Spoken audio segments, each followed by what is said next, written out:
네, 여의도의 젊은 피 80년대생 정치인 두 분과 함께하는 목요일 코너 1번지 수요일 코너 1번지 똑똑. 이경 민주당 선대위 대변인, 천하람 국민의힘 순천갑 당협위원장 나오셨습니다. 어서 오십시오. 예, 안녕하십니까. 순천의 천하람입니다. 네, 안녕하세요. 반갑습니다. 이경입니다. 천하람 위원장한테 먼저 좀 물어봅시다.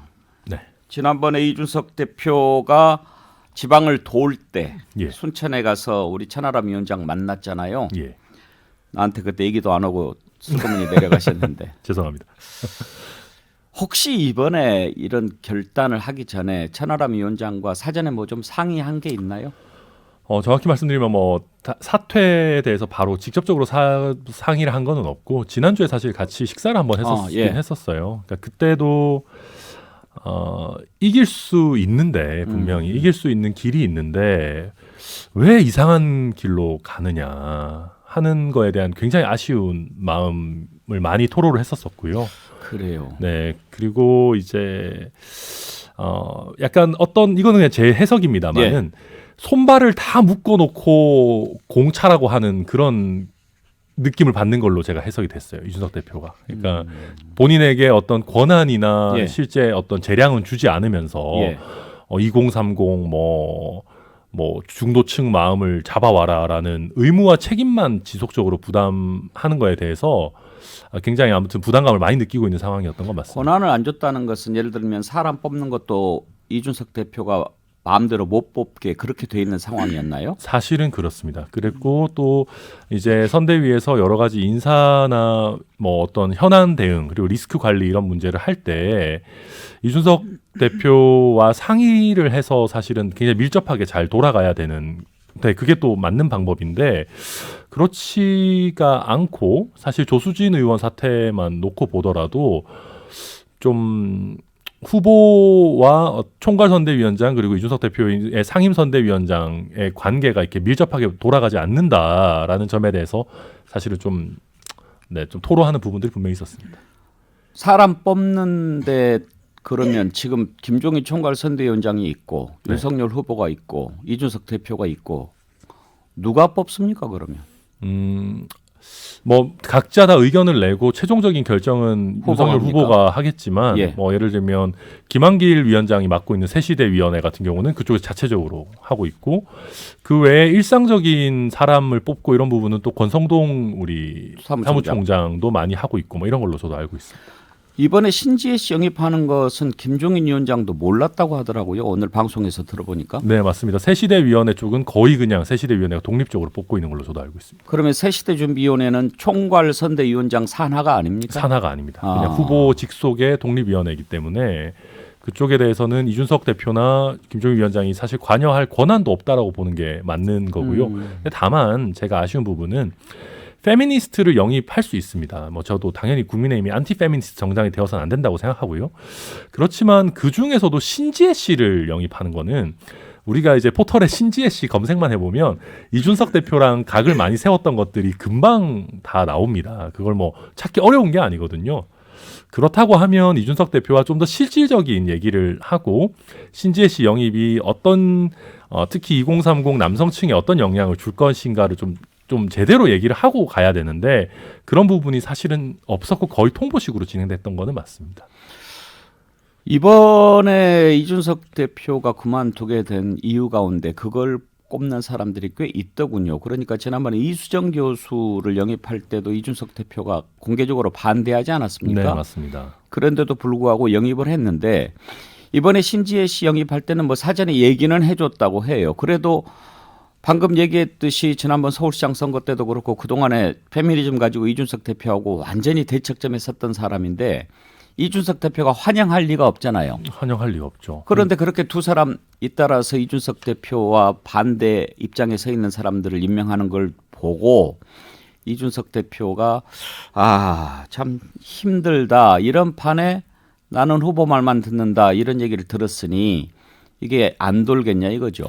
그러니까 이게 신지혜 씨 영입 하나의 문제는 아니고요. 그러니까 이준석 대표의 좀 더 근원적인 문제는 윤핵관이라고 불리는 사람들이 셀프 낙선 운동을 하고 있는 게 아니냐 하는 문제 의식이 있습니다. 그런 상황에서 조수진 의원이 이제 공개적으로 항명을 했죠. 근데 이거를 이준석 대표니까 우리가 너무 가볍게 생각하는 것 같아요. 언론인들도 마찬가지고. 근데 우리가 이게 민주당으로 좀 치환해서 놓고 보면 예를 들면 박광원 공보단장이 송영길 대표 면전에서 네. 저는 이재명 후보 말만 듣습니다 라고 어허. 하고 어허. 나가가지고는 사과도 안 하고 뭐 송영길 대표 정신 이상하다라고 하는 유튜브 링크를 기자들한테 보낸다. 이건 상상할 수 없는 일인데 여기서 한 가지 더 재밌는 것은 그 상황에서 송영길 대표였다면 송영길 대표가 책상을 치고 나가는 일은 없었을 겁니다. 옆에 있는 사람들이 송영길 대표가 뭐라 하기도 전에 다 제지를 했을 거예요. 지금 대표님 앞에서 무슨 얘기를 하는 거냐. 그런데 저는 그 조수진 의원 사태가 벌어지고 나서 제일 걱정됐던 지점은 주변 분들이 강하게 조수진 의원을 탓을 하지 않았어요. 그 상황에서. 그러다 보니까 이준석 대표가 사실은 화를 내고 나가버릴 수밖에 없는 상황이었고 그 이후에도 당내 기류 자체가 조수진 의원이 반드시 사과하거나 사퇴해야 된다라는 게 아니었습니다. 그러다 보니까 이준석 대표도 전체적으로 지금 윤핵관이라고 하는 윤석열 후보 핵심 그 그룹이 본인을 존중하지 않는구나. 이게 단순히 신지혜 씨 하나를 영입하고 안 하고의 문제가 아니라 예. 전체적인 본인에 대한 존중이 있느냐. 그걸로 받아들일 수밖에 없죠. 그래요. 이경 대변인. 심지어 윤석열 후보는 이런 갈등 이준석 대표가 책상을 치고 나가기까지 했는데도 민주주의다. 뭐 그럴 수도 있는 거 아니냐. 김종인 총괄 선대위원장마저 기자들에게 뭐 별일 아니다 이렇게 얘기를 했는데 이런 부분들이 이준석 대표 더 섭섭하게 만들었을 것 같기도 해요. 저도 처음에는 이준석 대표가 왜 저렇게 할까 그래서 제일 처음에 그 전에 그 뭐 지방을 가고 돌고 그랬을 때는 좀 가벼운 것이 아닌가라는 생각은 저도 처음에는 했습니다. 그런데 지금 하나하나 짚어보면은 국민의힘에 한마디로 윤핵관이라는 사람들, 그 이준석 대표하고 그 전에 좀 관계가 그렇게 좋지 않았던 분들은 이 탓을 이준석 대표 탓으로 좀 몰고 가는 것이 있는 것 같고, 그런데 이준석 대표도 지금 전반적으로 보면 가볍게 움직이는 것 같지는 않아요. 물론 책상을 치고 나갔던 그런 모습들, 그런 모습이 좋지는 않을 것 같습니다. 그렇지만 그런 경우는 있을 수 있다고는 봐요. 그런데 그 동안에 국민의힘 내부 사람들이 그 이준석 대표를 어떻게 대했는지, 그 공보단장, 조수진 공보단장이 했던 얘기도 상상할 수 없는 노릇인 거고. 근데 그런 모습을 못 들었다고 얘기를 했어요. 또 민주주의 아닙니까? 얘기하면서 그 전에 내가 아직 그 일정을 못 들었는데 그 부분에 대해서 들었는지 못 들었는지 모르겠는데 이것은 윤석열 후보의 어떤 리더십이 아닌가. 그러니까 이준석 대표를 지금 아예 애취급을 하고 있는 거예요. 근데 이준석 대표의 행보를 하나하나 보면 저도 뭐 좋아하는 대표는 아닙니다. 그럼에도 불구하고 행보를 하나하나 보면은 지금 아예 애취급하는 해서는 안 되는 거거든요. 지금 오히려 겉으로 보기에는 윤석열 후보가 더 어른스러워 보이나 정치적인 관점에서 봤을 때는 지금 윤석열 후보가 훨씬 더 애기 같은 행동을 하고 있거든요. 이걸 단순히 민주주의 아니냐라고 덮는 모습, 그 이준석 대표를 애취급하면서 그냥 뭐 별거 아니라는 그런 모습, 이거는 윤석열 후보의 어떤 리더십이 잘못됐다라고밖에 보여지지가 않습니다. 예, 그래요. 지금 예치급 얘기하셨는데 혹시 그런 느낌 안 드시던가요? 조수진 공보단장이 뭐 정확히 회의에서 뭐라고 얘기했는지는 모르겠는데 일부에서는 내가 왜 대표 말을 듣냐가 아니고 내가 왜 당신 말을 듣냐 이런 표현을 했다고도 해요. 그리고 처음에 이준석 대표가 거취를 표명하라라고 했는데 만약에 이준석 대표가 그만둬버리면 공보단장이 어떻게 그 자리에 있을 수 있겠어요. 결국은 이제 다 같이 그만두게 됐잖아요. 그런데 그 전에 만약에 그만뒀으면 이준석 대표가 그만두는 이런 사상 초유의 일이 안 일어났을 거고 또 한 가지 이준석 대표가 사퇴를 했어요. 그다음에 기자들에게 만나서 이야기하는데 맨 처음에 뭐라고 얘기를 시작했냐면 내가 이준석 대표보다 나이도 더 먹었는데 그렇게 얘기를 하더라고요. 혹시 조수진 공보단장 생각에 대표지만 나보다 나이도 어리고 빠지도 없고 이런 마음은 없었을까요? 있었겠죠. 아니 그리고 지금 나이 얘기를 해서는 안 됩니다. 정치 경력으로 따지면 훨씬 더 이준석 대표가 길어요. 본인은 뭐 기자 출신이라고 한다 하더라도. 근데 우선은 대표는 대표고 본인 대표를 누가 뽑았습니까? 국민의당 당원들이 뽑은 거예요. 그것도 선출직으로 뽑은 거란 말이죠. 그런데 거기서 나이 얘기를 한다는 거는 저는 솔직히 국민의힘의 모든 의원들이 그런 건 아니지만 그렇게 꼰대 같은 사람들이 유독 윤석열 후보를 중심으로 그 이상한 꼰대 같은 사람들이 좀 있다. 근데 윤핵관이라는 것이 저는 윤핵관이고자 자처하는 사람들이 아첨하면서 윤석열 후보 근처에 붙는다고 생각합니다. 그런데 윤석열 후보가 저 사람이 나한테 아첨을 하는 것인가 아니면 본인도 견제를 할 어떤 무리가 있어야 되지 않겠습니까? 이 무리로서 지혜롭게 이것을 이끌어가는 것인가 이거를 줄타기를 잘하고 지혜롭게 이끌어가면은 윤석열 후보가 정치를 잘하는 것인데 예. 지금으로 봤을 때는 나한테 아첨하는 사람들이 마치 본인을 지지하는 무리라고 착각을 하고 이렇게 좀 잘못 끌고 간다라고 생각을 합니다. 그런데 아첨하는 사람들은요. 이 사람이 힘이 빠지면 또 이 사람을 버립니다. 그렇죠. 그리고 또 다른 데 가서 아첨을 하는 것이 맞는데 그 부분에 대해서는 지금 윤석열 후보가 아직은 지지율이 왔다 갔다 하지만 그래도 우위에 있다 보니까 눈이 가려서 그런 건 아닌가. 저는 좀 이것을 정치적인 것 말고 사람 면으로 봤을 때 좀 그렇게 좀 윤석열 후보의 어리석음이 약간 보여집니다. 아첨 얘기를 했는데요. 네. 저는 지난번에 윤석열 후보가 윤핵관 관련해서 발언할 때 그 얘기를 듣고 좀 깜짝 놀란 게 있어요. 누가 감히 내 앞에서 그런 얘기를 하겠습니까? 라고 하더라고요. 감히라뇨. 그러니까 아마 이제 그때 아마 그 홍보비 얘기 관련한 그런 얘기인 것 같은데 그 얘기 자체가 좀 터무니없다 보니까 그런 강한 표현을 좀 쓴 것 같고요. 그리고 저는 솔직히 윤석열 후보 본인은 과연 어떤 생각이신지 솔직히 잘 모르겠습니다. 이게 아까 이경 대변인께서 뭐 애 취급한다라고 하셨는데 또 윤석열 후보 본인과 이준석 대표가 막상 만나는 자리에서도 굉장히 잘 지내고 존중하는 모습도 많이 보이고 그랬거든요. 그러다 보니까 이게 도대체 어떤 문제인가 저도 좀 이해가 잘 안 되는 부분들이 있고요. 근데 다만 말씀하셨으니까 저는 이 문제가 단순히 이준석 대표가 뭐 신지의 영이 뭐 조수진 의원과의 충돌 이것보다 또 근원적인 사실 문제가 있습니다. 예. 당의 특히 영남권 중진들 같은 경우에는 이준석, 김종인 같은 분들을 싫어합니다.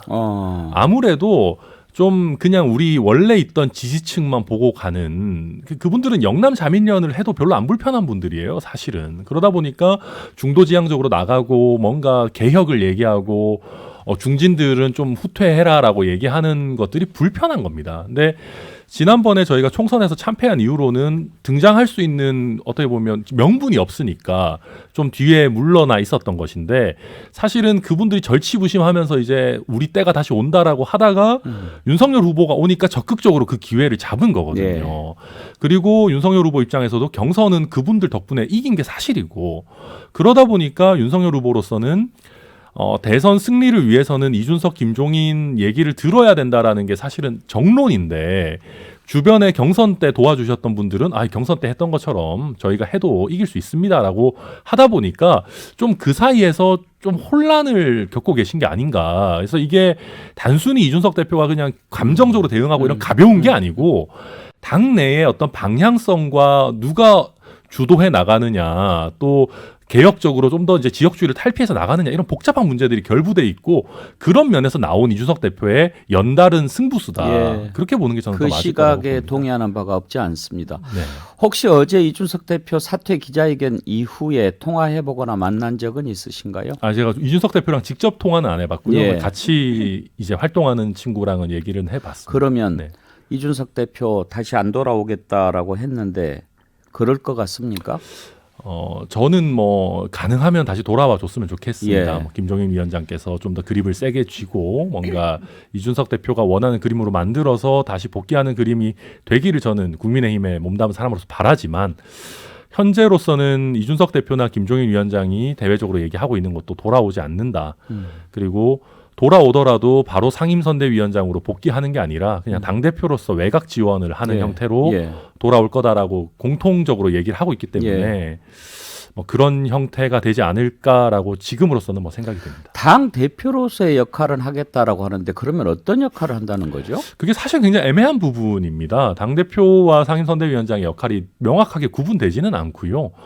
예를 들면 당대표로서도 전국을 돌면서 얼마든지 뭐 유세도 하고 뭐 당원들도 뭐 이렇게 만나고 뭐 지역을 할 수 있습니다. 예. 후보를 위한 활동을 얼마든지 할 수 있기 때문에 이준석 대표도 그 그 부분에서는 굉장히 포괄적으로 당대표의 역할이라는 걸 정의할 수 없다라고 기자회견에서 얘기를 했기 때문에 결국은 타이틀이 중요한 게 아니고요. 그러니까 윤석열 후보와 윤석 대표가 어느 정도 관계가 회복되느냐에 따라서 이준석 대표의 역할은 굉장히 많이 달라질 수 있다. 이렇게 보는 게 맞을 겁니다. 이경 대변인 보시기에 이준석 대표 돌아올 것 같습니까? 안 돌아올 것 같습니까?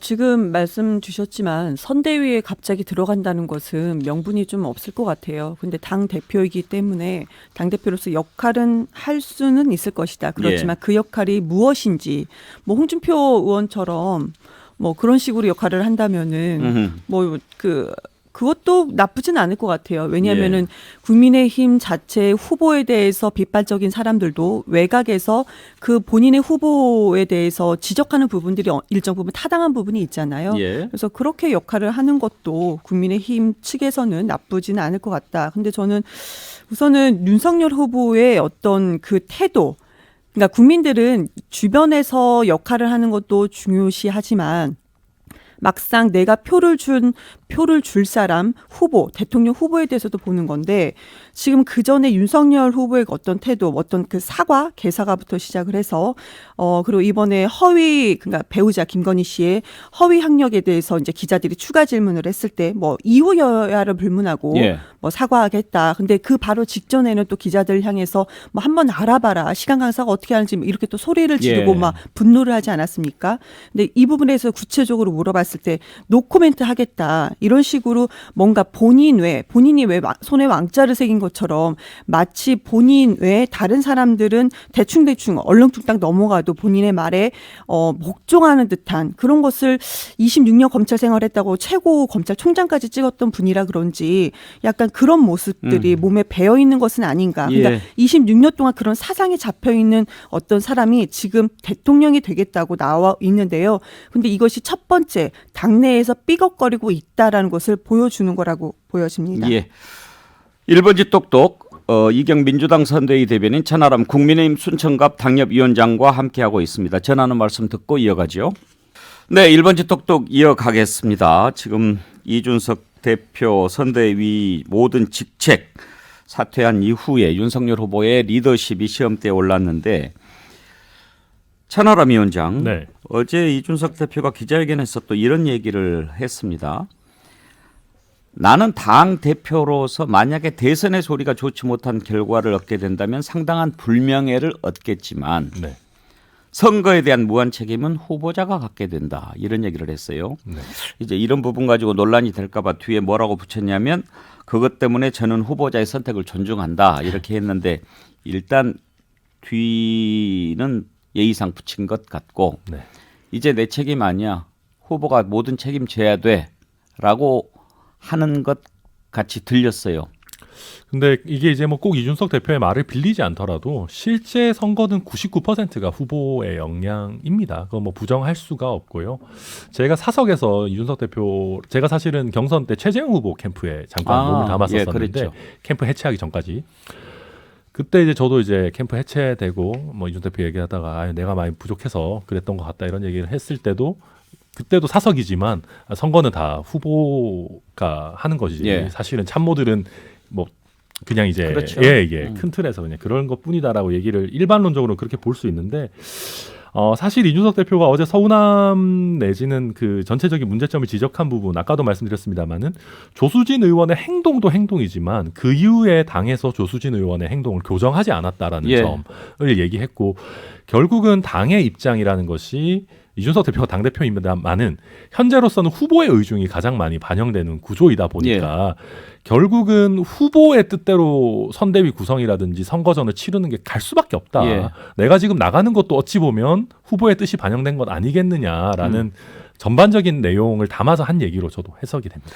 윤석열 후보가 이번 사태에 대처하는 그 모습을 보고 어떤 생각이 드셨는지 궁금한데 크게 세 가지 장면이 있습니다. 맨 처음에 이준석 대표가 책상을 꽝 치고 나갔다는 얘기를 들었을 때 뭐 그런 게 민주주의 아니냐라고 얘기를 했지요. 그다음에 이제 오늘 오후 4시에 그러니까 어제 말로 기자회견 열어서 나 사퇴 입장을 밝히겠다라고 얘기를 했는데도 본인이 직접 만나거나 전화해서 설득하거나 그런 모습을 보여주지 않았습니다. 조수진 단장한테 사과하라고 했다. 그리고 잘 될 거다. 좀 지켜보자. 이렇게 얘기를 했어요. 그리고 이제 사퇴를 했습니다. 그랬는데 김종인 위원장하고 얘기를 했더니 나한테 맡겨달라고 하더라. 그래서 김종인 위원장한테 다 맡겼다. 대표가 지금 선대위원장을 사퇴하는 일은 정당 사상 초유의 일이 벌어졌는데 후보가 모든 책임을 져야 된다고 이준석 대표가 얘기를 하는데 이렇게 한 걸음 떨어져 있어서 문제가 풀리겠느냐 그런 생각이 들더군요. 저도 이게 너무 답변하기 어려운 질문 하시지만 우리가 당대표라는 자리를 봐야 되는데 너무 이준석 대표라는 캐릭터를 보는 것 같다라는 생각이 들어요. 그러니까 윤석열 후보 입장에서는 아마 까마득히 이제 뭐 거의 아들뻘인 대표고 또 이준석 대표가 중후하다기보다는 사실은 좀 뭐랄까요, 가볍죠? 캐주얼한 그런 캐주얼 대표 좋네요. 네, 한 모습을 많이 보여주다 보니까 이게 정말 정당 사상 초유의 일임에도 불구하고 그 무게감을 좀 덜 느끼고 계신 게 아닌가. 저도 사실은 어제 하루 종일 굉장히 답답했던 것이 대표가 이 정도로 얘기를 하고 있으면 후보가 그냥 통상적인 일정을 수행하고 계시면 안 됩니다. 그러니까요. 즉각적으로 대표를 만나가지고 도대체 뭐가 문제인지 서로 얘기를 하고 소통을 해야 되고 민주주의다라고 치부할 게 아니라 이거는 선대위 체계상 즉각적인 항명이거든요. 이게 단순히 윤석열 후보가 봤을 때 그냥 비슷한 사람들 부하들끼리 다툼하는 게 아니란 말이에요. 그러다 보면 조수진 의원한테도 그냥 사과하라라고 할 게 아니라 즉각적으로 조수진 의원을 경질하고 바로 이준석 대표한테 내가 경질했으니 좀 화를 풀어라.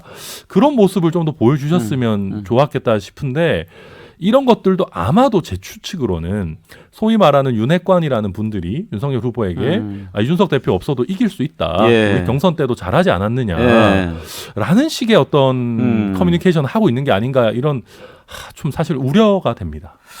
이경 대변인 보시기에 윤석열 후보가 이렇게 대처하는 이유는 뭐 때문인 것 같습니까?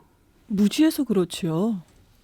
주변에서 세게 말씀하시니까 아니 그렇게밖에 보여주지 않습니다. 우선은 윤석열 후보의 앞으로 미래 비전이라든지 정책에 대해서는 어느 정도 수준이냐. 지금은 본인이 숨기고 있으니까 여기에 저는 반대 선대의 입장에서는 무능이다. 그렇지만 이거는 검증된 건 없습니다. 아직까지 뭐 한마디 제대로 한 적이 없고 토론회도 그렇고 방송 토론도 그렇고 뭐 소상공인 자영업자 토론도 본인들이 그렇게 연락을 여러 통로로 똑같이 했는데도 다 피했으니까요. 그러면서 결국 그쪽에서는 연락 받은 적이 없다. 이렇게 얘기를 하고 지금 대응을 하고 있어요.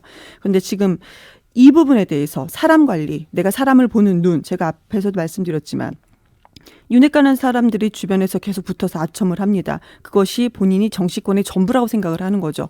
근데 봤더니 지지율도 적당히 나옵니다. 이렇게 논란이 있고 이준석이니 무슨 인재 영입하는 데서 그전에 뭐 또 인재 영입 또 어떤 남성부 젊은 남성부 한 분도 있었죠. 여러 가지가 있었음에도 불구하고 지지율이 생각보다 많이 떨어지지가 않네. 근데 이재명 후보는 많은 사람들을 만나고 그런 많은 토론회를 하고 그 정책을 내놔도 내 지지율이 이 정도구나. 아직까지는 버티는구나. 지금 오늘이 77일 남았습니다. 그러니까요. 이 77일이 얼마나 민심이 급하게 변하고 요동칠 거를 지금 감을 못 잡는 것은 아닌가 이런 생각이 들어집니다. 그러니까 주변에서 아첨하는 사람들 그 사람들이 마치 국민의힘의 아니면 국민들의 전부 그 어떤 목소리인 것 마냥 착각하는 것은 아닌가 생각이 드는 거고요. 마치 지금 이수정 교수도 그래요. 지금 어느 날 갑자기 뭐 윤핵관이고자 나선 건지는 모르겠는데 뭐 김건희 씨 그 관련해서도 학교 책임이다 이렇게 발언을 하고 있잖아요. 여기까지 거기에 하죠. 눈도 가리고 뭐 다 귀도 가려졌다. 자, 시간이 다 그랬습니다. 됐어요. 자, 1부는 여기까지 하고 잠깐 전하는 말씀 듣고 2부에서 수습 방안 한번 생각해 보겠습니다. 2부에서 뵙죠. 네, 배공개 시사 1번지 2부 이어가겠습니다. 1번지 똑똑. 이준석 대표의 선대위원장 그리고 선대위 모든 직책 사퇴 앞으로 어떻게 수습해야 할지 이경 민주당 선대위 대변인 천하람 국민의힘 순천갑 당협위원장과 함께 생각해 보겠습니다. 천하람 위원장 어떻게 풀 수 있을까요?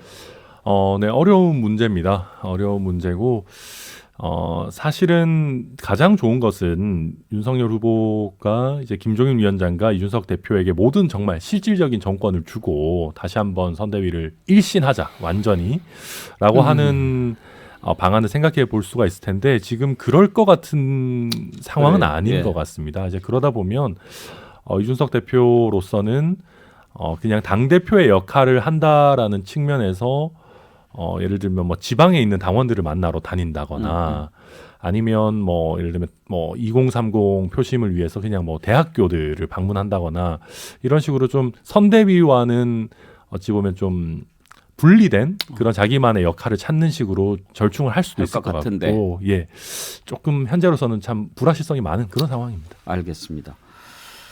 이경 대변인은 오래 가면 좋겠죠.